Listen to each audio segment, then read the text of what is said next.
उठापटक चलती रही है। ये खबर भी आगे आप तक जरूर पहुंचाएंगे, क्योंकि अभी झारखंड का जिक्र यहां पर हो रहा है। जिस तरह से झारखंड की ये पूरी तस्वीर यहां पर नजर आ रही है, उसे लेकर भी बातचीत यहां पर आगे होती रहेगी। लेकिन ये बिहार की राजनीति की 4 बड़ी खबरें हैं जो इस वक्त आप इन 4 पॉइंटर्स के जरिए देख रहे हैं, जहां पर एनडीए में सीट शेयरिंग से नाराज राष्ट्रीय लोक जनशक्ति पार्टी के अध्यक्ष पशुपति पारस ने केंद्रीय मंत्री पद से इस्तीफा दे दिया, जिसके बाद अब अटकलें लगाई जा रही हैं कि वो लालू प्रसाद यादव से मिलकर महागठबंधन में शामिल हो सकते हैं। वैसे सवाल यह भी खड़ा हो रहा है कि क्या पहले से ही ये सांठगांठ थी कि छोड़ना है साथ बीजेपी का, एनडीए से अलग होकर और इंडिया गठबंधन से जुड़ जाना है। बहरहाल बड़ी बात यह है कि पशुपति पारस के इस्तीफे के बाद लालू प्रसाद यादव के बड़े बेटे तेज प्रताप यादव ने कहा कि अगर पशुपति पारस महागठबंधन में आते हैं तो वो उनका स्वागत करेंगे, यानी कि दरवाजे खुले हुए हैं। और इसके साथ ही खबर यह भी है कि सीट शेयरिंग में सिर्फ एक सीट मिलने से उपेंद्र कुशवाहा भी नाराज चल रहे हैं। तो बिहार की राजनीति से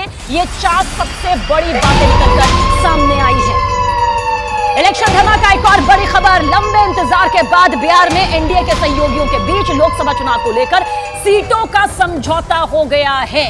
देखिए, सीटों का समझौता सबसे ज्यादा जरूरी भी बताया जा रहा था, लेकिन तनातनी अब तक थमी नहीं। समझ लीजिए, बिहार में सीटों के ऐलान के बाद से ही एनडीए में घमासान मचा हुआ है। पहले खबर दरअसल ये आई कि सीट बंटवारे में अनदेखी से पशुपति पारस नाराज हैं। अब खबर ये सामने आ रही है कि उपेंद्र कुशवाहा भी सीट शेयरिंग से नाराज है। उन्हें एक सीट से अपना प्रतिनिधि उतारने के लिए जगह मिली है।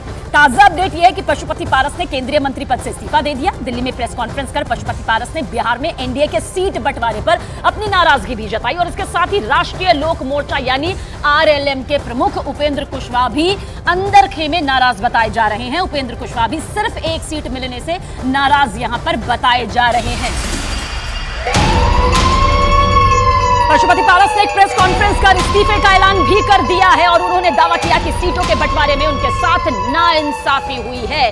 एक भी सीट नहीं मिली अंदर खेमे। वैसे यह भी निकल कर आ रहा था कि हाजीपुर की सीट वो चाहते थे। उन्होंने कहा कि पार्टी नेताओं से बात करने के बाद आगे का फैसला लेंगे। इस्तीफा दे दिया है, लेकिन अभी बातचीत करके वो जो राजनीतिक भविष्य फिलहाल उन्हें नजर आ रहा है उस पर अपना कोई फैसला यहां पर लेंगे। तो एनडीए में सीट फॉर्मूला जरूर आया, लेकिन नाराजगी भी इसके साथ साथ दिखाई दी। कल विधिवत घोषणा हो गया। हम लोग 5 सांसद थे, हमारी पार्टी में 5 सांसद थे। मैंने बहुत ईमानदारी, बहुत लगन से, वफादारी से मैंने एनडीए की सेवा की।